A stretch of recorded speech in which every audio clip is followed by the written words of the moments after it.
আগে আমরা ছিলাম কুকুরের মুখে ছিলাম আমরা আগে, এখন ভাই বাঘের মুখে পড়েছি।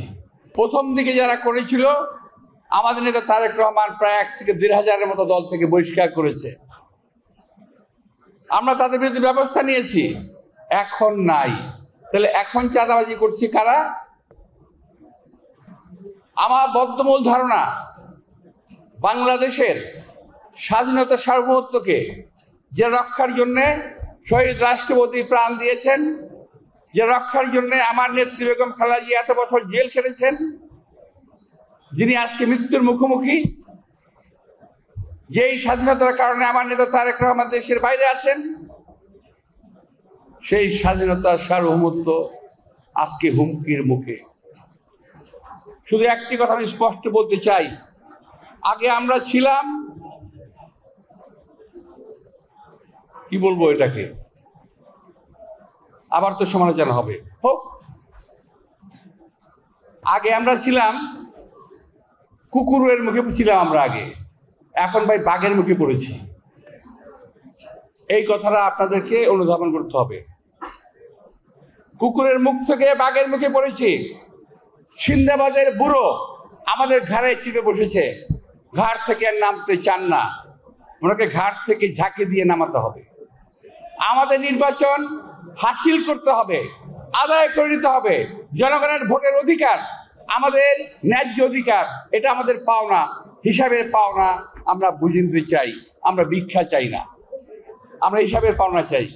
আমি যখন দেখছি আমার দেশের, আমি হয়তো আরো পরে নির্বাচনের কথা বলতাম কিন্তু এখন কেন বলছি, আমি দেখছি আমার স্বাধীনতার সার্বভৌমত্ব নিরাপদ নয় এই সরকারের হাতে। আমি আবার বলছি, এই সরকারের হাতে আমার দেশের ভৌগোলিক অখণ্ডতা নিরাপদ নয়। এই সরকারের একজন মন্ত্রী বলেছে বাংলাদেশের মানচিত্র বদল হয়ে যেতে পারে। আপনাকে পড়েছেন পত্রিকায়? বাংলাদেশের মানচিত্র পরিবর্তন হতে পারে। আমি এখনো বুঝি না এই কথা বলার পরে এখনো কিভাবে তিনি অ্যাডভাইজার আছেন আমি জানি না। যদিও যিনি বলেছেন আমার অত্যন্ত একজন প্রিয় পাত্র, কিন্তু আমার কথাটা হলো মানচিত্র বদলের কথাটা আসলো কেন? প্রসঙ্গত বলতে চাই, সেন্ট মার্টিন বন্ধ করা হলো কেন? সাজেক যাওয়া বন্ধ করা হলো কেন? ডাবল মুরিং, আমাদের মুরিং পোর্ট, এইটা বিদেশি হাতে দেওয়ার পায়তারা চলছে কেন? ডিপি ওয়ার্ল্ডকে এটা দিয়ে দেওয়া হচ্ছে। আমি কথা বলার পরে কি বলবে জানেন? এগুলো একটা গাধা, বোকা, কিছুই বুঝে না, আমরা কিছুই বুঝি না। ডাবল মুরিংকে আরো উন্নত করা যায়। আমি বলতে চাই, যত উন্নত করা সম্ভব সেটা আমরাই করব, বিদেশি কোনো শক্তির প্রয়োজন নাই। এই দেশ থেকে টাকা অর্জন হবে, সেই টাকা বিদেশে চলে যাবে, এটা আমরা হতে দেব না। অন্তর্বর্তীকালীন সরকার, নির্বাচন দেওয়া সরকার, দেশের কোন নীতি নির্ধারণী বিষয়ে সিদ্ধান্ত নেওয়ার অধিকার তাদের নাই। দেশের অভ্যন্তরে আজকে আপনারা করিডোর দিতে চাচ্ছেন, এটা কি জিনিস ভাই? করিডোর আপনি কি আপনার বাড়ির মধ্য দিয়ে কাউকে যাওয়া আসার রাস্তা দিবেন? কেন দিবেন না? এই কারণে আপনি জানেন না ওই করিডোর দিয়ে কি আসা যাওয়া করবে। সাপ আসবে, ব্যাঙ আসবে, নাকি অন্য কিছু আসবে, আপনি জানেন না। সুতরাং এই করিডোর দেওয়ার বেলায় সাবধান হন, দেশের মানুষের মতামতের দিকে খেয়াল রাখেন। নির্বাচিত সরকার ছাড়া এই সিদ্ধান্ত নেওয়ার মালিক আপনারা নন।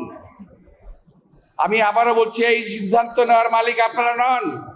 এই সমস্ত অপকর্ম যদি করতে চান তাহলে কিন্তু এর পরিণতি ভয়াবহ হওয়ার সম্ভাবনা আছে। যে বাংলাদেশ কিন্তু ভালো একটা অবস্থানে এখন নাই। অনেকেই শুধু বলেন আমাদেরকে এটা দিয়েছে। ভাই, আওয়ামী লীগ না থাকলে দেশের উন্নয়ন এমনি হইতো। আওয়ামী লীগ না থাকলে দেশের চুরি এমনি বন্ধ হয়ে যেত। আওয়ামী লীগ চলে গেছে, দেশে উন্নয়ন হবে, এটাই স্বাভাবিক। বরং এখন চুরি হচ্ছে। আপনাদের উপদেষ্টাদের অনেকেরই বাচ্চা যারা ব্যবসা শুরু করছে, ঘুষ খাওয়া শুরু করছে। এগুলো ভুলে গেছেন, ভুলে যান। পত্র পত্রিকায় আসে না, খেয়াল করে দেখেন, পত্র পত্রিকায় কিন্তু আসে না, শুধু সোশ্যাল মিডিয়ায় কিছু খবর আছে। সেন্ট মার্টিন, সাজেক করিডোর নিয়ে আপনাদের অবস্থান, সরকারের অবস্থান সুস্পষ্ট করুন। আপনার অবস্থান জাতির কাছে সুস্পষ্ট করুন, পত্র পত্রিকায় লিখতে দিন। আবারও পত্র পত্রিকায় গলা চেপে ধরেছেন আপনারা, সেই আওয়ামী লীগের মতো। তফাৎটা কি রইল? দেশে আগে আওয়ামী লীগ একা বিএনপি শত্রু ছিল, এখন বিএনপি কিন্তু দেশে অনেক শত্রু হয়ে গেছে, অনেক শত্রু, অনেক দল আজকে বিএনপি শত্রু। বিএনপি কাউকে শত্রু ভাবে না। আমি তো স্পষ্ট বলতে চাই, যারা বিএনপিকে শত্রু ভাবেন, বিএনপি কাউকে শত্রু ভাবে না। বাংলাদেশের রাজনৈতিক দলগুলোর মধ্যে যে একটা ঐক্য ছিল 5ই আগস্টে পূর্ববর্তী এবং পরবর্তী সময়ে, সেই ঐক্যটাকে ভেঙে তছনছ করে দেওয়া হয়েছে বিদেশি তাবেদারদের মানে একটা ইঙ্গিতে। ঐক্যবদ্ধভাবে কনসার্টেড ওয়েতে বিএনপির বিরুদ্ধে কথা বলা হচ্ছে, বিএনপির বিরুদ্ধে চাঁদাবাজি, দখলবাজি অভিযোগ করা হচ্ছে। আমি বলতে চাই, বিএনপি কখনো চাঁদাবাজি, দখলবাজির মধ্যে নাই। এখন প্রথম দিকে যারা করেছিল, আমাদের নেতা তারেক রহমান প্রায় 1 থেকে 1,500-এর মতো দল থেকে বহিষ্কার করেছে। আমরা তাদের বিরুদ্ধে ব্যবস্থা নিয়েছি, এখন নাই। তাহলে এখন চাঁদাবাজি করছে কারা? বিএনপি তো ক্ষমতায় নাই, এই সরকার ক্ষমতায় আছে। আমি এই সরকারকে বলতে চাই, যে এই চাঁদাবাজ যেখানে আছে, যে দলেরই হোক, বুকে সাহস থাকলে দেখে ধরে ফেলেন। কিন্তু আপনাদের বুকে ওই সাহস নাই, কারণ আপনার দল, আপনার সাঙ্গপাঙ্গ যারা আছে এই সরকারের, তারাই নিজেরা এখন চাঁদাবাজি করতেছে। বড় আকারের চাঁদাবাজি, ছোট আকারের না। লুট, তরাজ, ব্যাংক ডাকাতি এরাই করতেছে। 90,000 কোটি টাকা গত 8 মাসে পাচার হয়ে গেছে। ভাই, এই অত্যাচারে তো আওয়ামী লীগকে আমরা তাড়িয়েছি, হাজার হাজার কোটি টাকা পাচার করেছে। এখন আমরা পাচারকারীদের পাল্লায় আছি।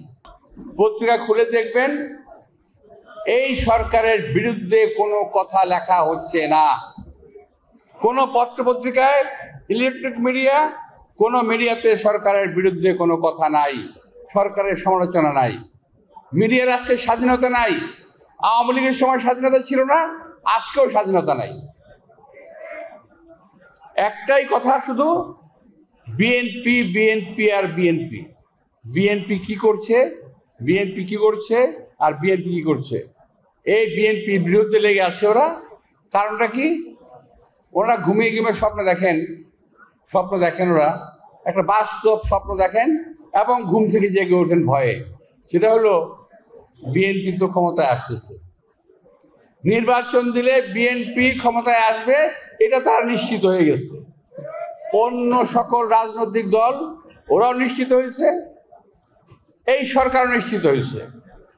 কিন্তু এই কারণেই ওরা ঘুম থেকে উঠে যখন দেখে যে বিএনপি ক্ষমতায় আসবে, তখন তারা নির্বাচন দেওয়ার কথা আর বলতে চায় না।